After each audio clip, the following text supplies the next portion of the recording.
Nous sommes dans le livre de l'Apocalypse au 12e chapitre ce soir. Et la semaine passée, nous avons regardé un des trois personnages qui est marqué, qui est traité dans le 12e chapitre. Et ce personnage, c'est Satan. En parlant de Satan, nous avons regardé quelques aspects à son égard. Nous avons tout d'abord regardé l'origine de Satan. Et en regardant l'origine, nous avons découvert dans Ézéchiel, chapitre... C'est quel chapitre dans Ézéchiel? 28. Ézéchiel 28. Et dans Ésaïe, c'est la moitié, c'est 14. Alors dans ces deux chapitres, nous avons pu voir tout d'abord, dans le chapitre 28e d'Ézéchiel, nous avons vu que Satan est un être créé. Puis ensuite, il nous donne toute une description de sa personne, comment il était lors de la création. Nous avons vu qu'il mettait les sceaux à la perfection, il était extrêmement grand. Ensuite, il était rempli, il était plein de sagesse, nous dit verset 12 et le 17.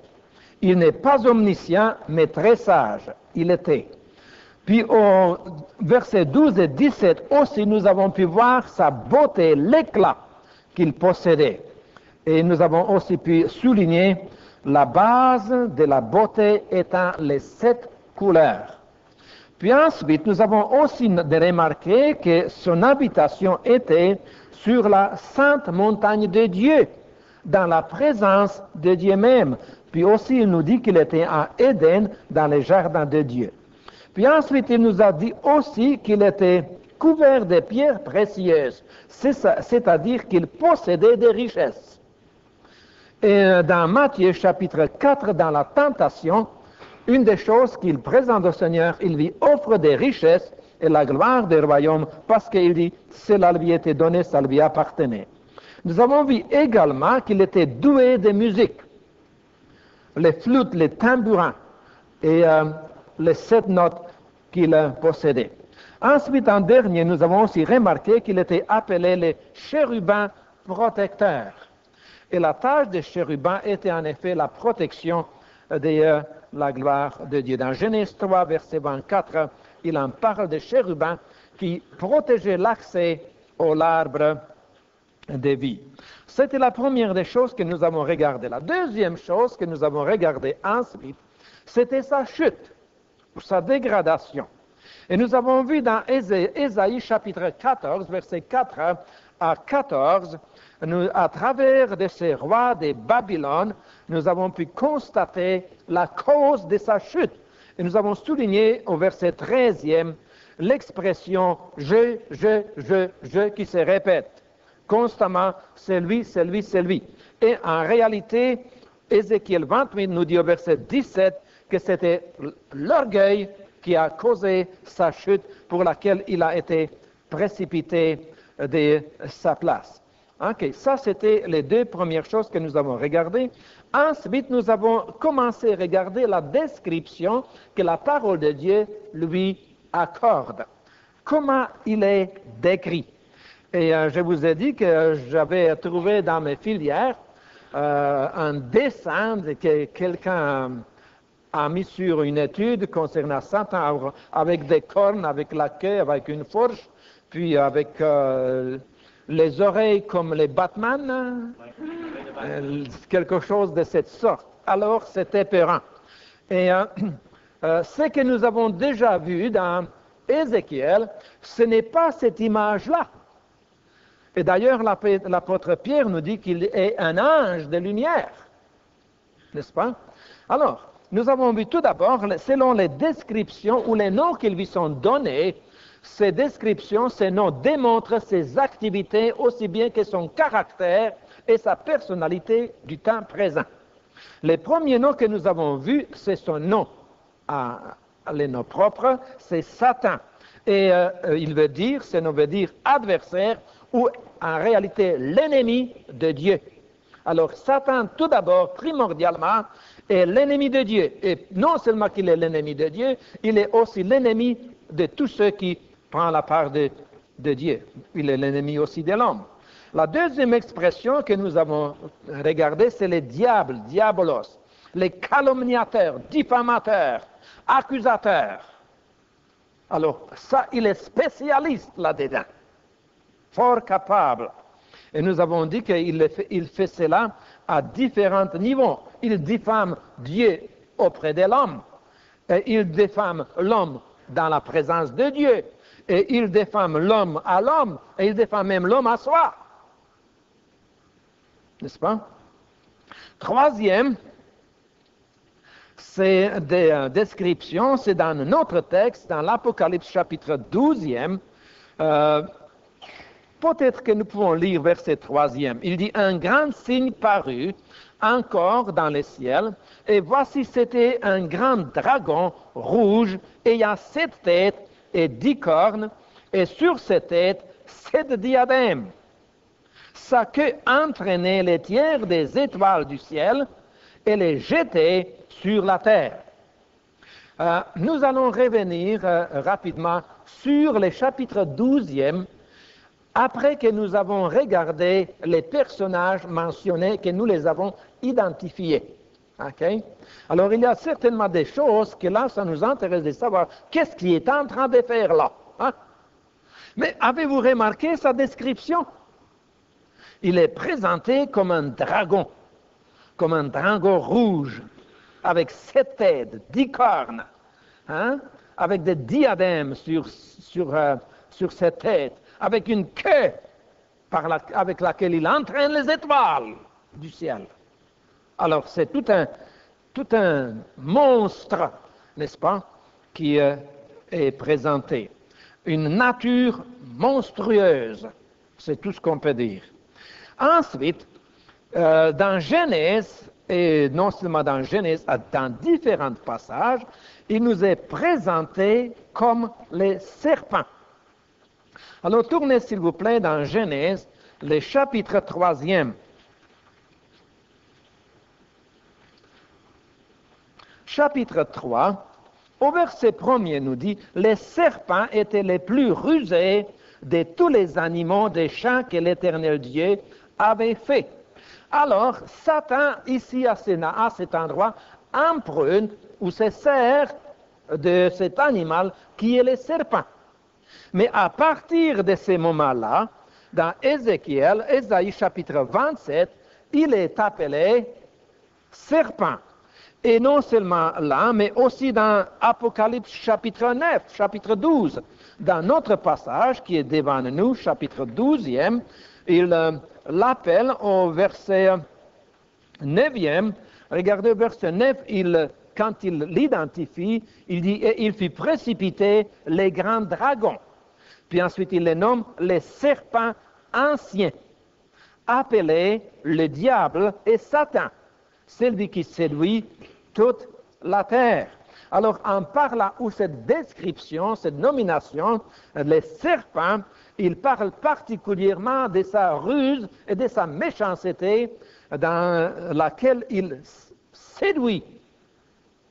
Il a séduit Ève et dans laquelle il continue de séduire l'homme. Alors, les serpents nous les manifestent, Satan, son caractère d'une manière particulière, comme le séducteur, tentateur. Ensuite, la cinquième description à son égard, c'est les malins. Et si vous regardez quelques passages, ce sera très intéressant. Tournez par exemple dans Matthieu chapitre 13e. Matthieu chapitre 13. Et ce chapitre, c'est le chapitre qui nous parle de la parabole du semeur, n'est-ce pas? Alors, au verset 19e, chapitre 13, le verset 18 et 19, il dit « Vous donc écoutez ce que signifie la parabole du semeur.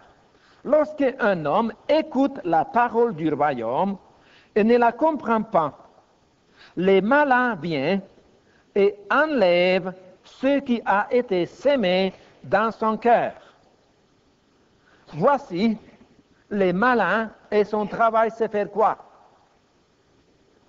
C'est enlever la parole semée dans le cœur, c'est de détruire les œuvres de Dieu. Regardez un peu plus loin, au verset 38 et 39e du même chapitre. Il dit, les champs, c'est le monde. La bonne semence, ce sont les fils du royaume. L'ivraie, ce sont les fils du malin. L'ennemi qui l'a sémé, c'est le diable. Hein? Alors, les malins et les fils du malin, c'est l'ennemi qui est en train de détruire la moisson, ce que Dieu est en train de faire.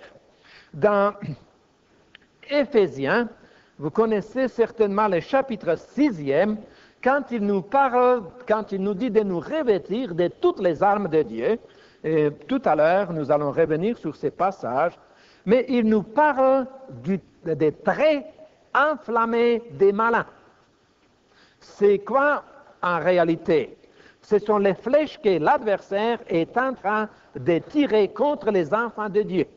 Alors il appelle les malins qui est en train de tirer les flèches. Alors, donc, le mot malin nous parle de sa cruauté, de sa méchanceté, de sa tyrannie. Ensuite, à plusieurs endroits, il est aussi appelé les tentateurs. Particulièrement dans Matthieu, chapitre 4e, où c'est la tentation du Seigneur Jésus. Alors, il est appelé les tentateurs. Et son but particulièrement dans le chapitre 4e, c'était essayer de tenter, de solliciter, si c'était possible, le Seigneur Jésus au mal. Et en réalité, c'est ça qu'il a fait dans le jardin d'Éden, n'est-ce pas?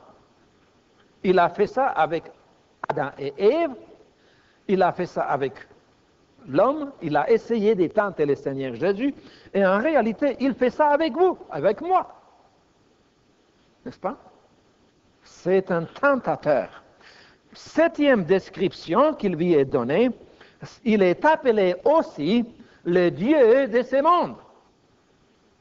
Et ça, en réalisant ou en regardant cette description, ça nous montre vraiment l'importance ou la gravité, les pouvoirs qu'il possède, la domination qu'il exerce sur le monde des inconvertis, des impies. Le Dieu de ce monde, c'est pas n'importe qui. Une des choses qui nous a frappé quand nous sommes allés en Europe, c'est vrai qu'au Québec, c'est un peu semblable comme en Europe. C'est à peu près les seules places où vous allez trouver des hôpitaux qui sont appelés Hôtel Dieu. Mais en France, on trouve aussi des affaires, les magasins des pauvres diables. Ouais. Les grands magasins à Rayon, à Dijon, s'appelaient pauvres diables. Je n'aimais pas magasiner dans ces magasins. Hein? Mais il n'est pas si pauvre que ça. Pas selon les Écritures. Mais regardez, s'il vous plaît, au 2 Corinthiens chapitre 4. 2 Corinthiens chapitre 4. Et vous allez trouver au début du chapitre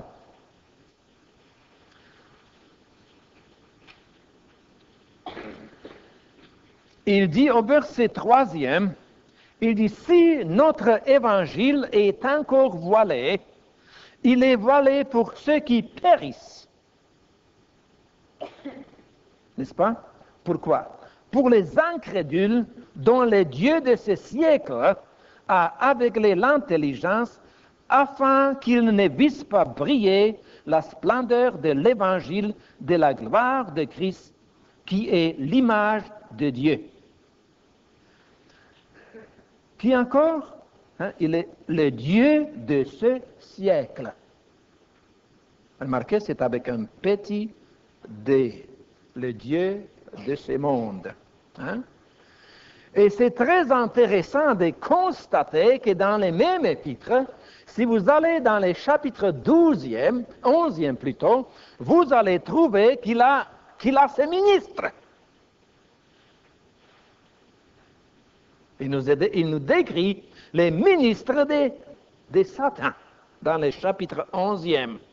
Il a sa doctrine, il a aussi sa religion, il est bien équipé. Ok?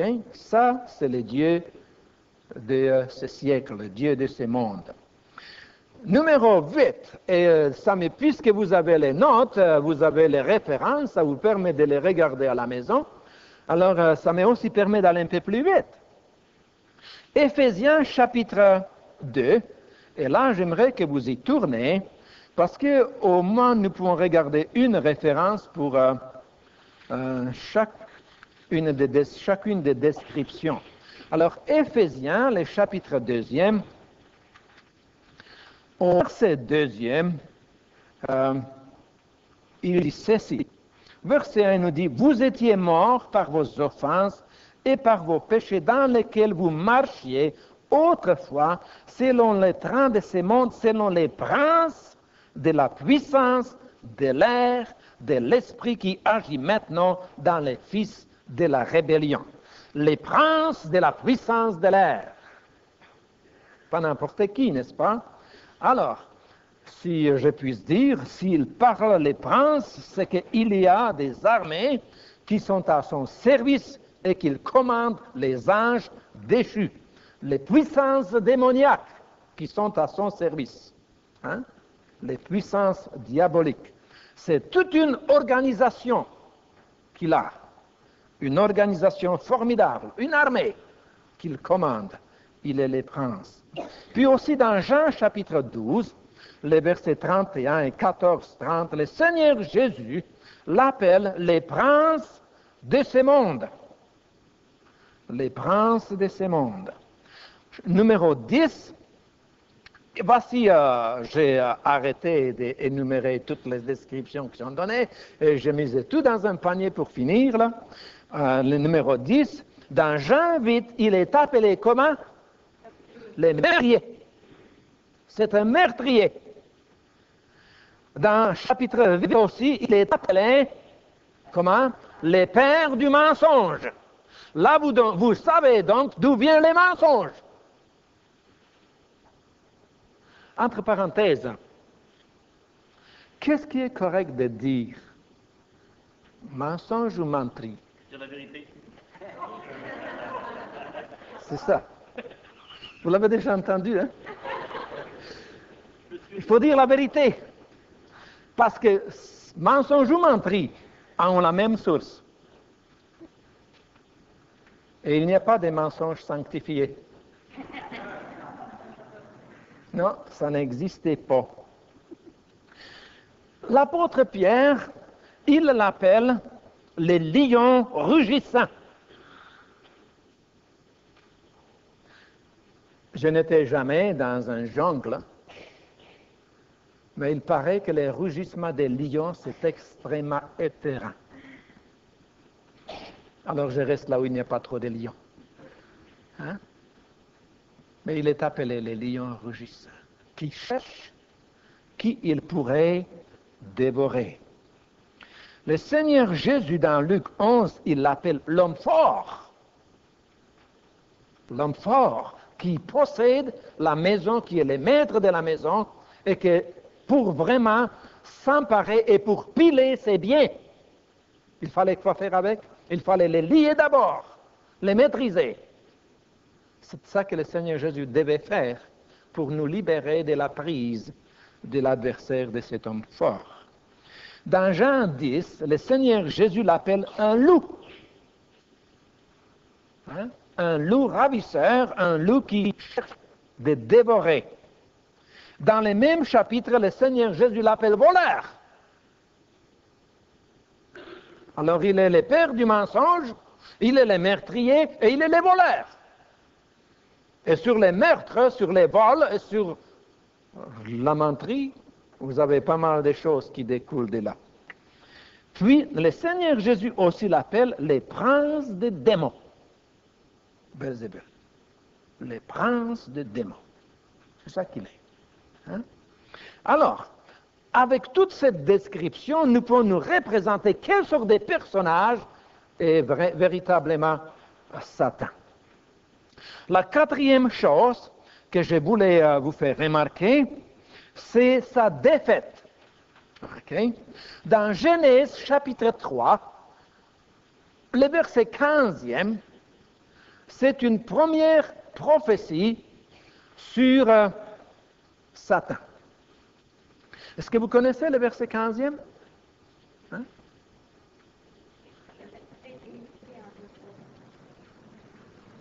Vous connaissez? Vous venez de le lire. Bon, alors, lisez-nous-le. Je mettrai iniquité entre toi et la Pardon? Pardon? Je mettrai inimitié Ah, ok. entre toi et la femme, entre ta postérité et sa postérité. Celle-ci t'écrasera la tête et tu lui blesseras le talon. Alors, je mettrai inimitié entre la postérité de la femme et ta postérité. Il dit, la postérité de la femme va faire quoi? Va t'écraser la tête. Et par contre, tu lui briseras les talons. Alors, au Colossiens chapitre 2, versets 14 et 15. Je crois que nos étudiants de l'école théologique, ils aiment les Colossiens. Ça m'est tenté de trouver quelque chose pour eux. Colossiens chapitre 2, verset 14. Alors, il dit, il a effacé l'acte dont les ordonnances nous condamnaient et qui subsistait contre nous. Et il a détruit en les clouant à la croix. Et il a dépouillé les dominations et les autorités et les a livrées publiquement en spectacle en triomphant d'elles par la croix. Or, la croix du Seigneur Jésus est vraiment le triomphe, la victoire, la défaite de Satan. Son pouvoir, son autorité était brisée sur la croix du calvaire. Les enfants de Dieu, donc, n'ont pas besoin d'avoir peur de Satan, et ensuite, ils n'ont pas besoin de se soumettre à Satan, à l'adversaire. Nous avons été délivrés de sa prise, nous avons été délivrés de sa puissance. Et s'il vous réclame, s'il nous réclame, c'est tout simplement parce qu'il assure l'autorité qu'il n'a pas sur nous. Nous sommes des enfants de Dieu et il n'a pas droit des enfants de Dieu. C'est pourquoi l'apôtre Paul nous dit aux Éphésiens 6 de nous revêtir de toutes les armes de Dieu. Pourquoi? Regardez voir. Résister, mais aussi, non seulement résister, il dit d'autres choses aussi. Verset 10e, ça c'est très intéressant de regarder cette partie-là. Ok.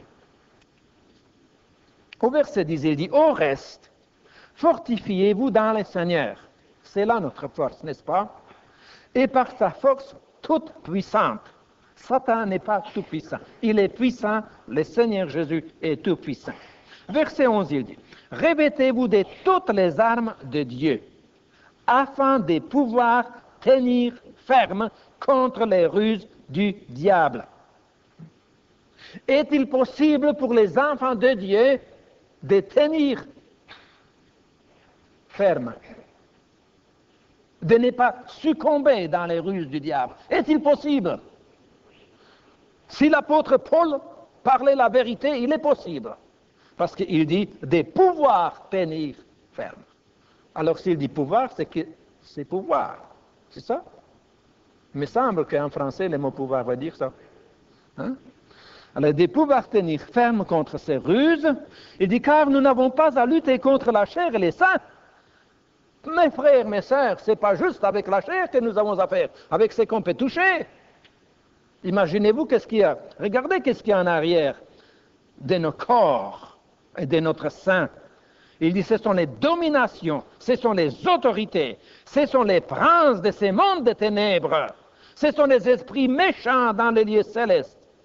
Il dit, c'est pourquoi prenez toutes les armes de Dieu, afin de pouvoir résister dans les mauvais jours et de tenir ferme après avoir surmonté quelques tentations. Qu'est-ce que ça dit dans votre Bible?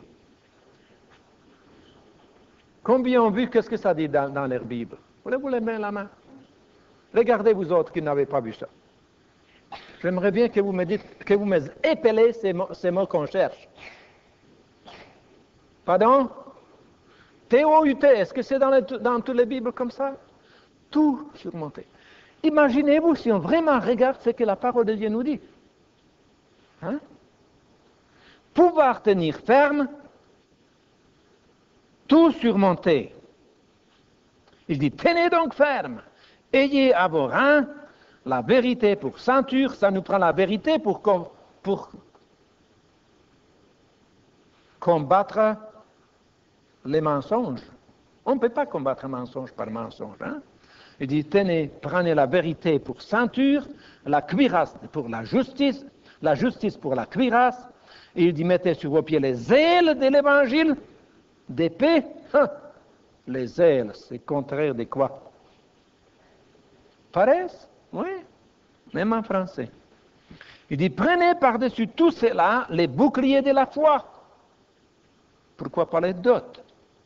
Avec lesquels vous pourrez éteindre tous les trains, pas juste quelques-uns, tous les trains enflammés du malin. Voyez? Alors l'enfant de Dieu peut avoir la victoire. Je voudrais juste toucher quelque chose d'autre encore avec vous à cet égard. C'est la destinée de Satan.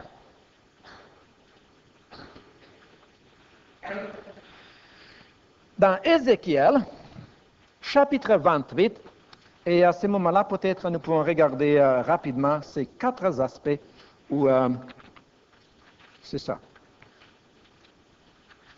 Ézéchiel, chapitre 28.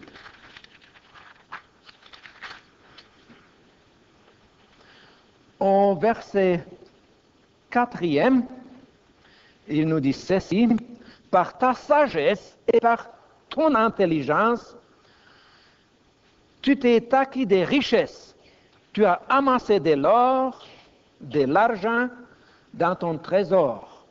Par ta grande sagesse, par ton commerce, tu as accru des richesses.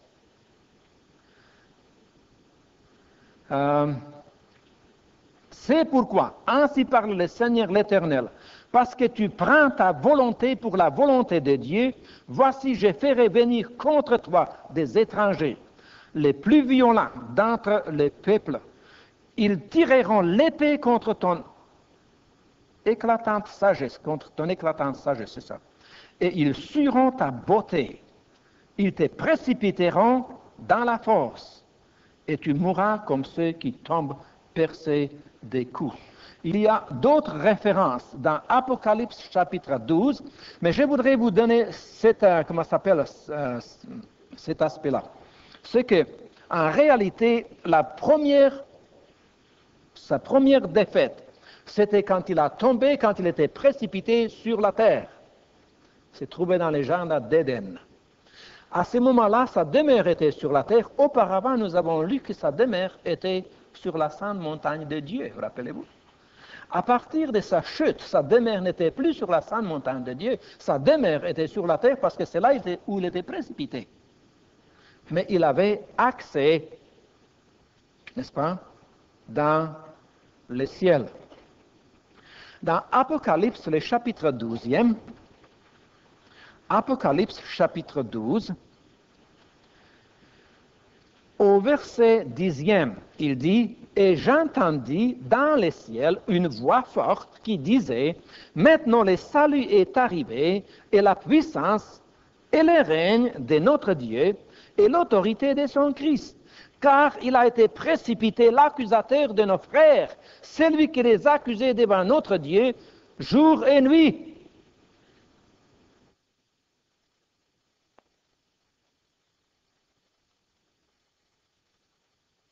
Avec eux, s'est présenté au milieu d'eux, et il accusait Job.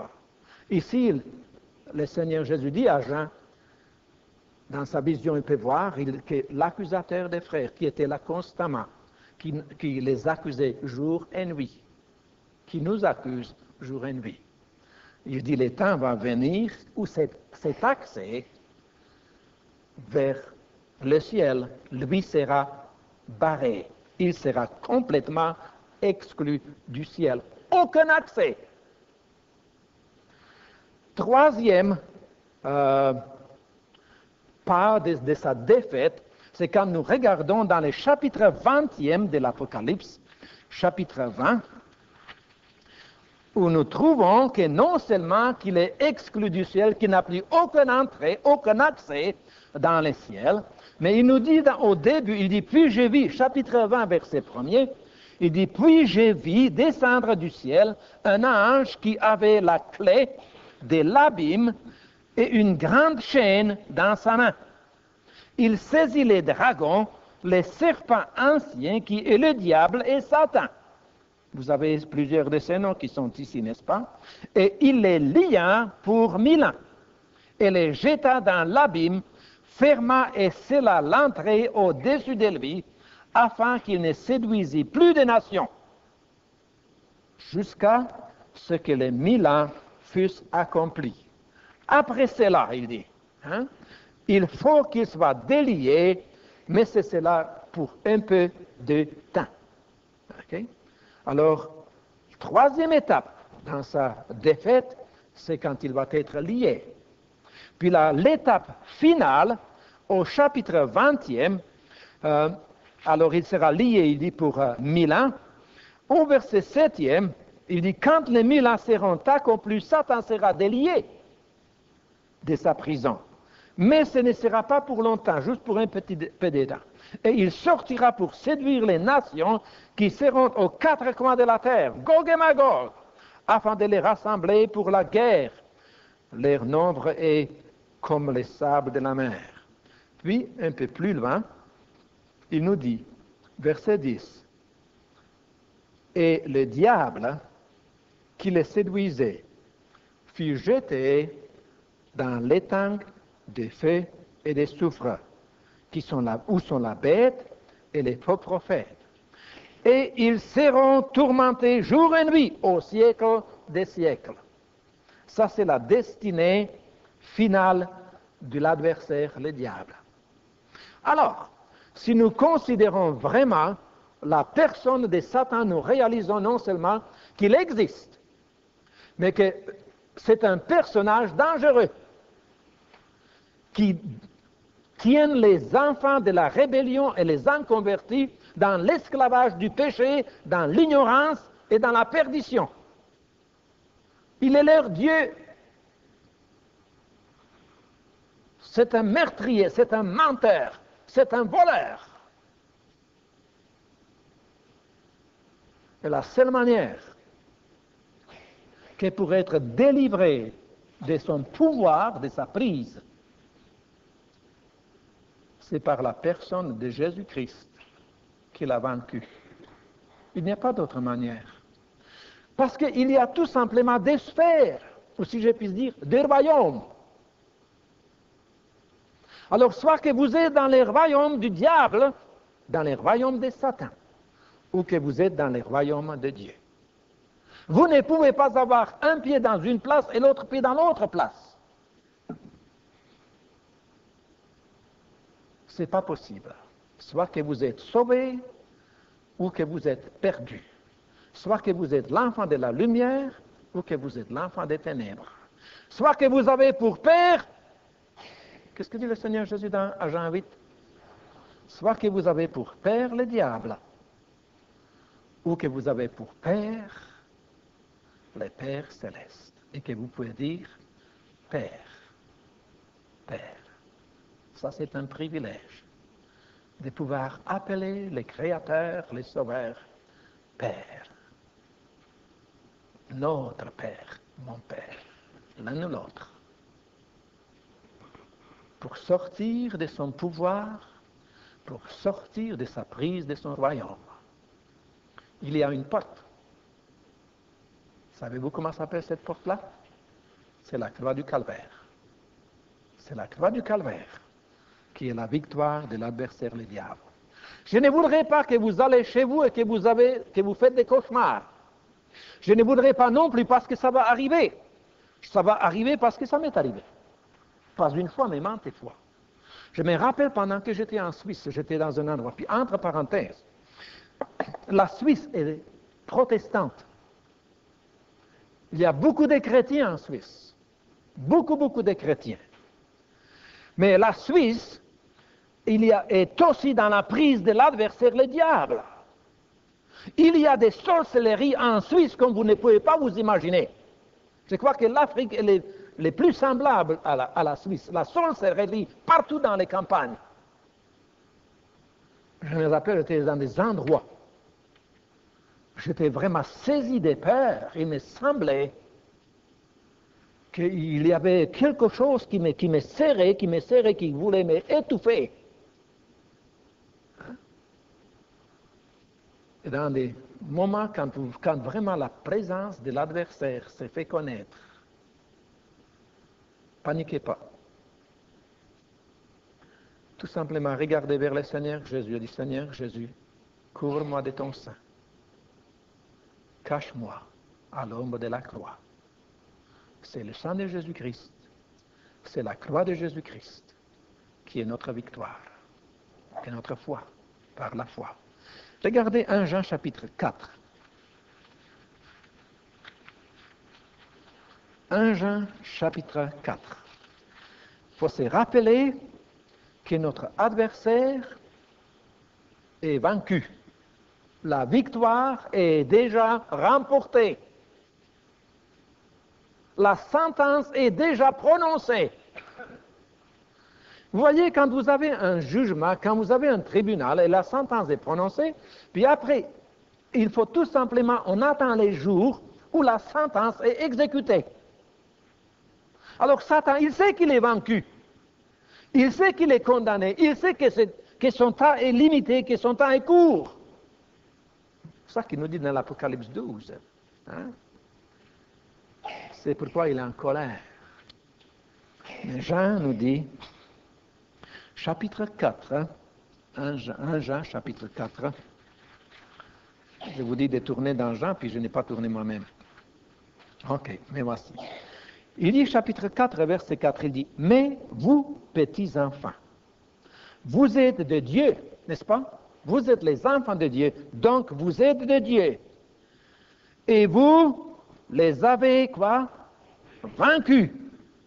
Parce que celui qui est en vous est plus grand que celui qui est dans le monde. » Vous voyez ces deux personnages? Celui qui est dans le cœur des enfants de Dieu et que celui qui est en dehors du cœur des enfants de Dieu, celui qui est dans le monde. Le diable, Satan, les serpents anciens, les grands dragons rouges, hein? Celui qui est dans le monde. Et les inconvertis, ils sont du monde. C'est pourquoi ils parlent d'après le monde et le monde les écoute. Nous sommes de Dieu. Celui qui connaît Dieu nous écoute. Celui qui n'est pas Dieu ne nous écoute pas. C'est par là que nous connaissons l'esprit de la vérité et l'esprit de l'erreur. Toujours deux. Les dehors et les dedans. Hein? Les sauvés et les perdus. Ceux qui sont de Dieu et ceux qui ne sont pas, ceux qui sont du monde. Pour ceux qui sont des enfants de Dieu ici ce soir, n'est-ce pas merveilleux de se savoir caché dans le creux de la main de Dieu? Qu'est-ce que dit le Seigneur Jésus à ce sujet? Hein? Il dit, et nul ne les ravira de ma main. Imaginez-vous, quelqu'un qui oserait de s'attaquer à Dieu pour me sortir de là. Hein? Nul ne les ravira de ma main. C'est une place pour être. L'autre place, c'est d'être vraiment, être vulnérable, exposé, être la victime de l'adversaire. Si vous n'êtes pas un enfant de Dieu, ce soir, avant de vous endormir, avant de vous coucher même, assurez-vous que vous avez quitté les royaumes, la sphère de l'adversaire du diable, et que vous avez changé du pays, que vous avez changé des patrons, que vous avez changé du maître, que vous avez changé de Dieu, que vous avez parti du Dieu de ce monde dans les royaumes du Dieu de son amour, hein? Fils de son amour, le Seigneur Jésus. Dites-lui, Seigneur Jésus, je suis perdu. Délivre-moi de la puissance des ténèbres. Sauve-moi, pardonne mon péché. Je me confie en toi. Puis prenez le téléphone et signalez 659-1857. Vous rappelez-vous? 659-1857. N'importe quand.